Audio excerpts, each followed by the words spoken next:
Hello Steelers, and welcome to this bench report hobby update. First one in a little while because obviously I've been away, as probably most of you know at this point.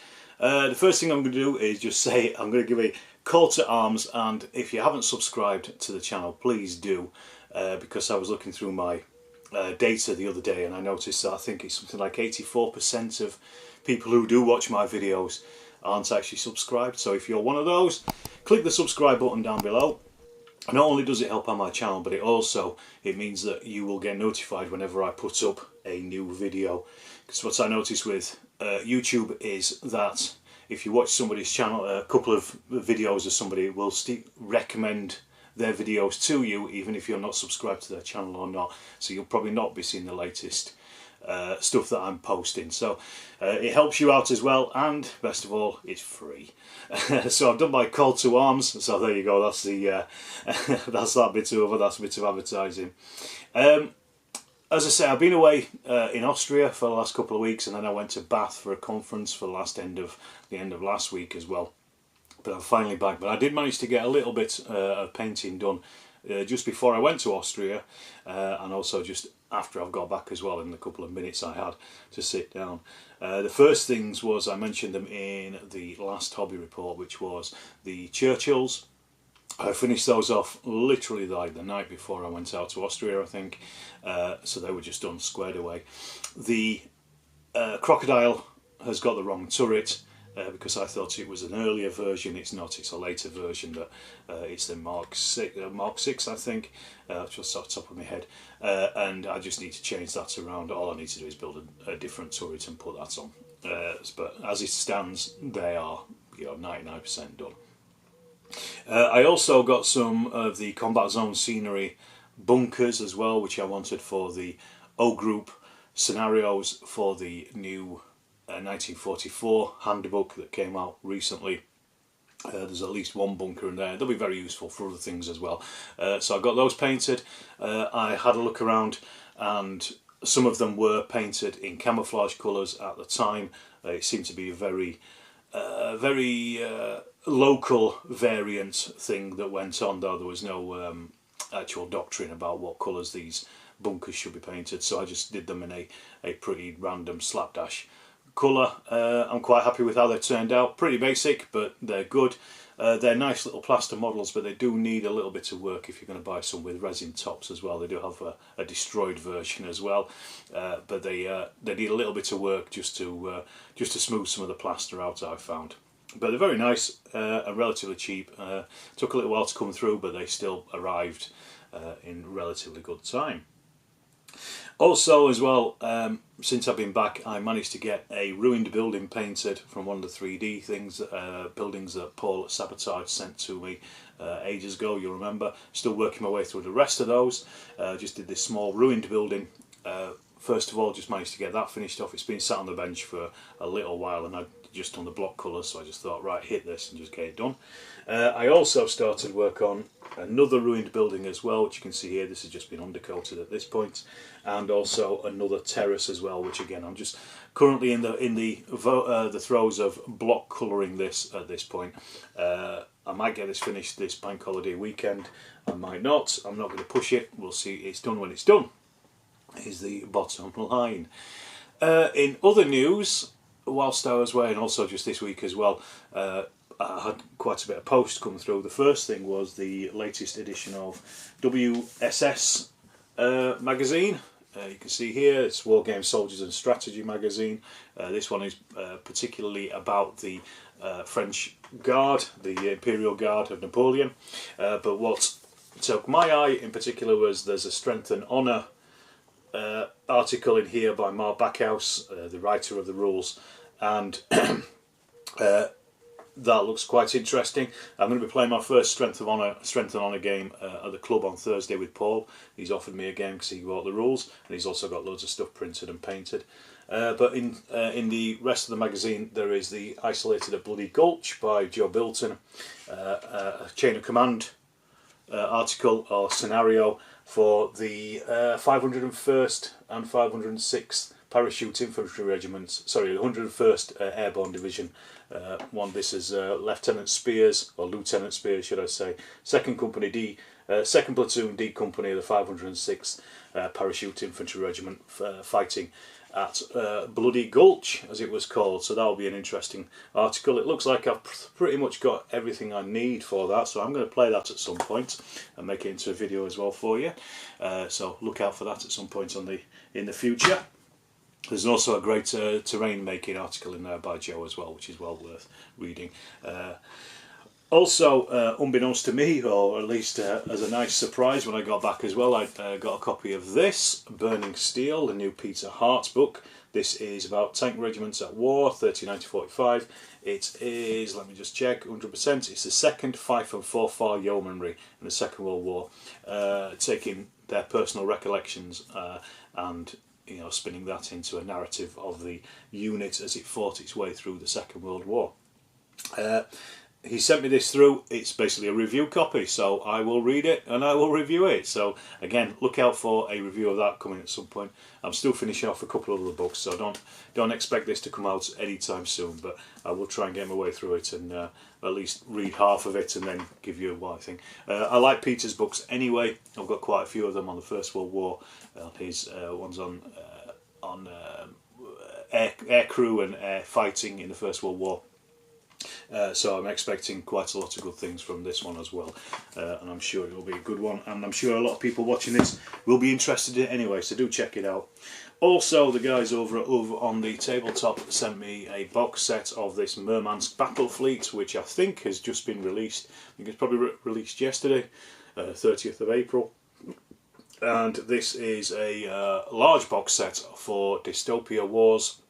I did a review of this just last week, so you can check that video out on my latest videos on the channel, so just go and check that out.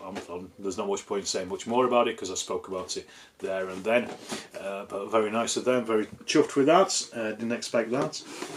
I also decided as well to jump in on PBI, which is Poor Bloody Infantry. This is by Peter Pigg.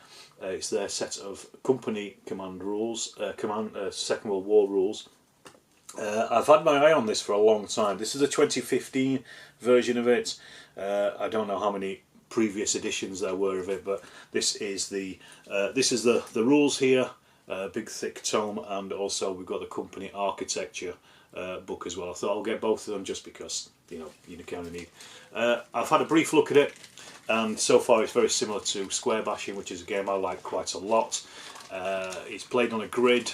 It's got seems to have got quite a lot of similarities to Square Bashing, so I think it's going to be a pretty easy one to port over.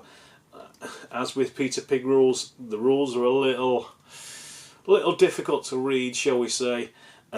You do have to go through them quite a lot. I'm not massively keen on the style of writing of the rules. They don't seem to flow particularly well, but there are good mechanics in them.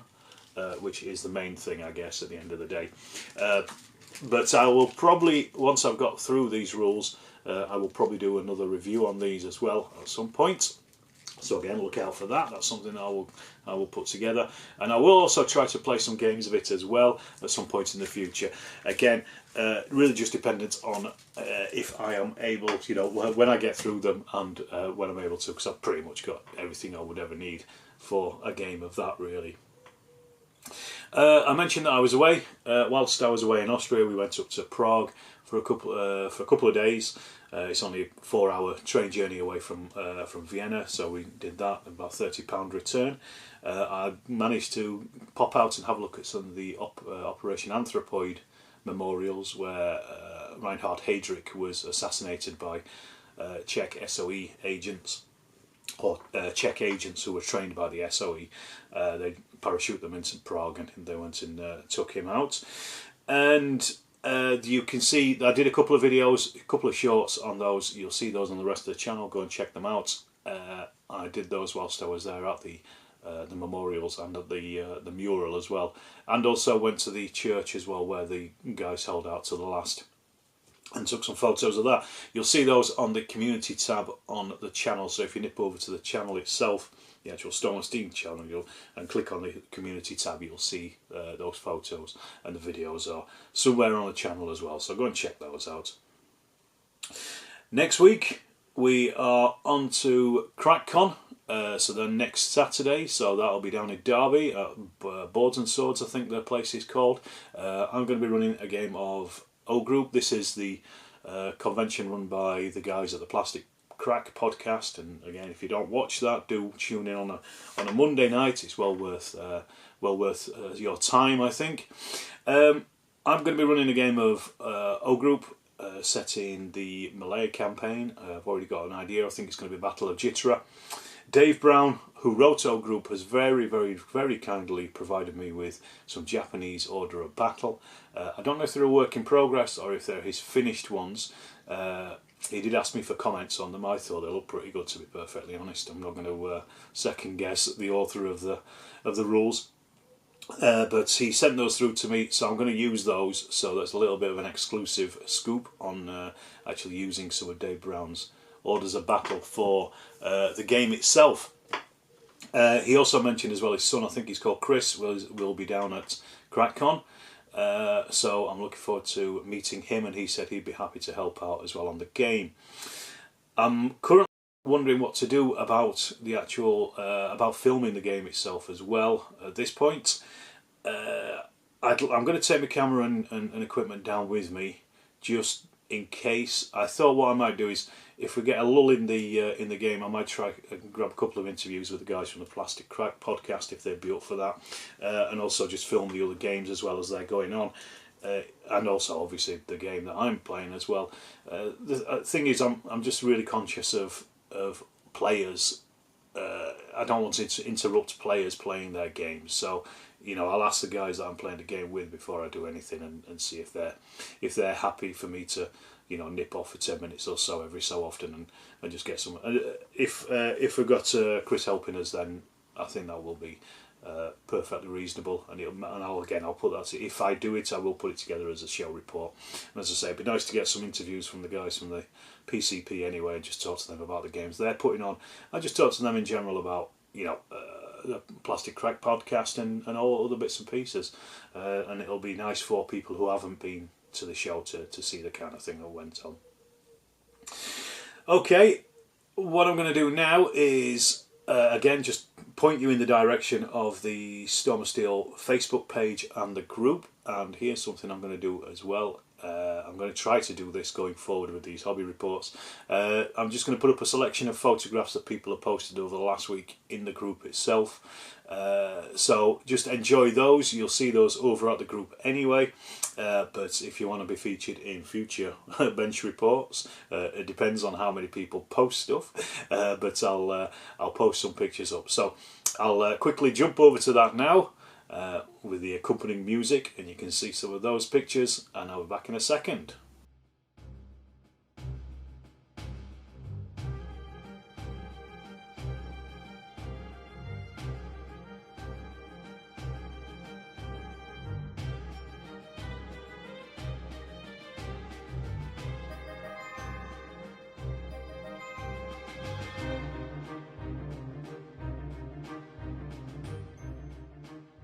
Well, I hope you enjoyed those. It's certainly great to see people posting stuff in the group. Please do keep doing that. As I say, join the group, just search on Facebook for it.